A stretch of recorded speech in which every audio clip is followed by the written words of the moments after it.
मेरी लास्ट बात जब हुई है 9:45 बजे, और मुझे नहीं पता कि आग कब लगी। मुझे मेरे पड़ोसियों ने 11 बजे बताया, हमें जब पता पड़ा।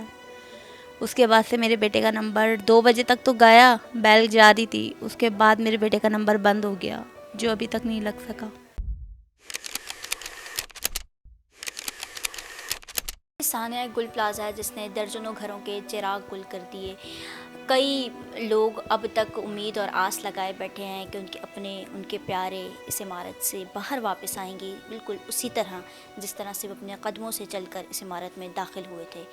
घर से निकले काम के लिए, कमाने के लिए, रोज़गार की गर्ज से, घर वालों की किफ़ालत की गर्ज से, लेकिन वहाँ पहुँचकर क्या सूरत हाल हुई जिसका उनको उससे कबल कभी इल्म न था कि वो इस तरह से घर से निकलेंगे कमाने के लिए और ये सूरत हाल होगी। जब आग लगी तो जब जिस जिस तरह लोगों को पता चला कि उनके लोग उनके अपने इस इमारत के अंदर मौजूद हैं, वो उसी तरह वहाँ पहुँचना शुरू हो गए। लेकिन आज चौथा रोज़ है, 4 रोज़ हो चुके हैं, उसके बावजूद अब तक दर्जनों अफराद जो हैं वो लापता हैं। उनका कोई नहीं सुराग मिल सका कि आया वो प्लाज़ा के अंदर सही सलामत मौजूद हैं, या किस हाल में मौजूद हैं, या वो उस वक्त उसमें मौजूद थे या नहीं।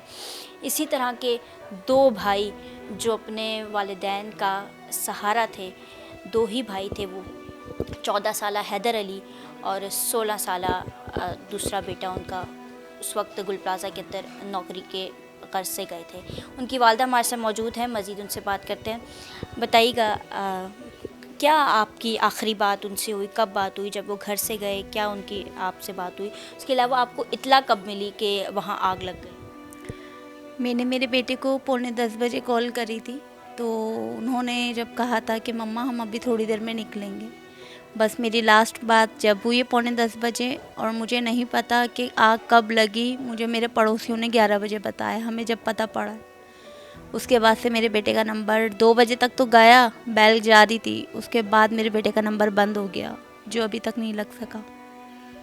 अच्छा, आप लोग वहाँ गए हैं, सैंपल वगैरह अपने ब्लड वगैरह के दिए हैं, और रेस्क्यू वाले क्या कह रहे हैं आपसे? रेस्क्यू वालों ने ट्रीटमेंट का यही कहा था कि आप डीएनए टेस्ट करवाएं, वो करवा लिया है कल। आज अभी इतने घंटे गुजर गए, मगर अभी तक कोई भी ना उन्होंने फ़ोन करा है ना कुछ। कोई मुतमईनी का जवाब भी नहीं दे रहा है कि क्या करना चाहिए आगे, क्या नहीं करना चाहिए। बस बैठे हुए हैं। अच्छा, वो लोग क्या काम करते थे, कौन सी दुकान में काम करते थे, और कितने अरसे से वहाँ गुल प्लाजा में काम कर रहे थे? मेरा बेटा 6 साल से काम कर रहा है गुल प्लाजा में, शो पीस की शॉप पर। छोटे बेटे अब जाने लगे थे, 1 महीना हुआ था मुश्किल से, वो बेस्टमैन में जाते थे।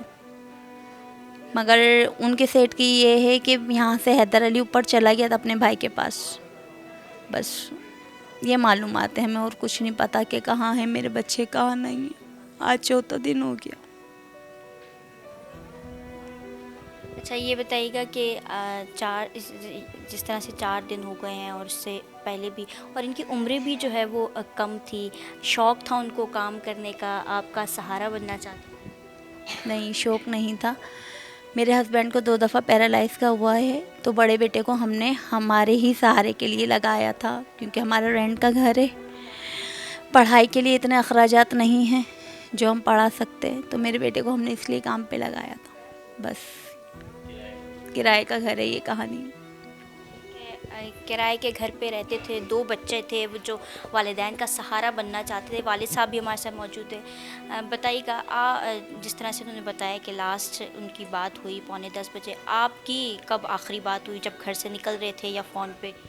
जब मैंने बोला उनको तो बोला पापा बस 10 से 15 मिनट में निकलना है, फिर उनका फ़ोन नहीं आया है।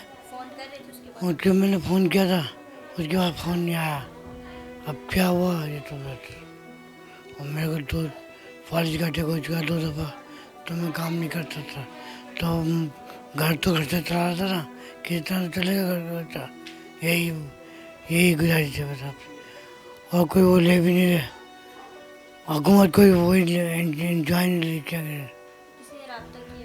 नहीं कोई इंसान, कोई कुछ नहीं अभी तक।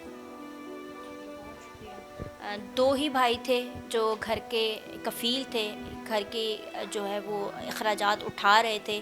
कम उम्र में ही इन्होंने अपने घर का बोझ, जिस तरह से इन्होंने बताया कि वालिद साहब बीमार हैं, किराए का घर है, कम उम्र में ही बोझ उन्होंने अपने कांधों पर उठाया। लेकिन उनको इस बात का इल्म नहीं था कि वो इसी बोझ को उठाते हुए ही इस हादसे का शिकार होंगे। गुल प्लाज़ा में मौजूद थे, अब तक लापता हैं, कोई सुराग उनका नहीं मिल सका, कोई उनसे जुड़ी कोई चीज़ ऐसी नहीं मिल सकी जिससे पता लगाया जा सके कि वो कहाँ हैं और किस हालत में हैं।